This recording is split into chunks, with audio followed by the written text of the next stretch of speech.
ফেলে দেওয়া তরমুজের খোসা দিয়ে আজকে বাড়িতে বানিয়েছিলাম টুটি ফ্রুটি, যেগুলো দেখতে তো একদমই দোকানের টুটি ফ্রুটির মতো হয়েছিল। সাধারণত তরমুজ খেয়ে আমরা এর খোসাটা ফেলে দেই, তবে এর খোসাটা থেকে যে এত সুন্দর জিনিস হয় জানা ছিল না। বাড়িতে একটা তরমুজ ছিল, কেটে দেখি হালকা লাল হয়েছে। ভালো তরমুজ কিনে আনবে আর ভেতরটা যে কী বের হবে বোঝা মুশকিল। যাই হোক, তরমুজটা আমি খেয়ে নিয়েছি। পাকলে হয়তো আরও একটু মিষ্টি হতো। এর খোসাটা কিন্তু ফেলা যাবে না, এটা দিয়েই টুটি ফ্রুটি বানাবো। ওপরের যে লাল অংশটা দেখা যাচ্ছে ওটাকে ভালো করে বাদ দিয়ে দেব। এখন একটু জোর লাগাতে হবে আর এর সবুজ অংশটাকেও পরিষ্কার করে দিতে হবে। মাঝখানের যে সাদা অংশটা থাকে সেই অংশটাকে এখন ছোট ছোট টুকরো করে কেটে নেব। তবে হ্যাঁ, বেশি বড় টুকরো করা যাবে না, তবে সেদ্ধ হতে অনেকটা সময় লেগে যাবে। আর এইভাবে সবগুলো খোসার টুকরো আমি করে নিয়েছি। এইগুলোকে এখন ধুয়ে নেব। এবারে এগুলোকে গরম জলের মধ্যে দিয়ে দেব। প্রায় 10 মিনিট মতো এগুলোকে সেদ্ধ করে নিতে হবে।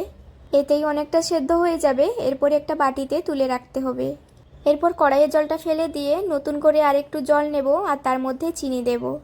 আর চিনি শিরাটা তৈরি হয়ে আসলে তার মধ্যে সেদ্ধ করা খোসাগুলোকে দিয়ে দেব।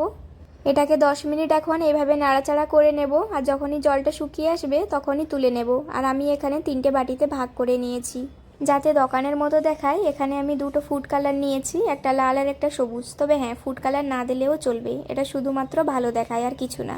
2টোতে ফুড কালার দিয়েছি আর একটাতে দেইনি, নর্মাল রেখেছি। কিছুক্ষণের জন্য রেখে দিয়েছিলাম যাতে কালারটা ভালো করে হয়ে যায়। এরপরে জল থেকে ছেঁকে নেব।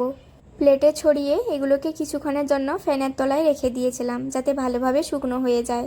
ফাইনালি টুটি ফ্রুটিগুলো তৈরি হয়ে গেছে। আর যেটাতে কোনো কালার দেওয়া হয়েছিল না সেটা হালকা হলুদ কালার হয়ে গেছে। দেখবে কেক বা আইসক্রিমে এগুলো দেওয়া থাকে, খেতে চেরির মতো মিষ্টি মিষ্টি লাগে। এখন তো তরমুজেরই সিজন, বাড়িতে সহজেই এই টুটি ফ্রুটিগুলো বানানো যাবে। আর এগুলো অনেক দিন পর্যন্ত রাখাও যায়, কেক বা আইসক্রিম বানালে দিতে পারো। আর খেয়েও দেখলাম বেশ সুন্দর লাগছিল খেতে। আর 3টে রং মিক্স করার পর দেখো কত সুন্দর লাগছে দেখতে। নতুন কিছু ট্রাই করলাম, টুটি ফ্রুটি বানানোটা কেমন হয়েছে বলবে। তো চলো, টাটা।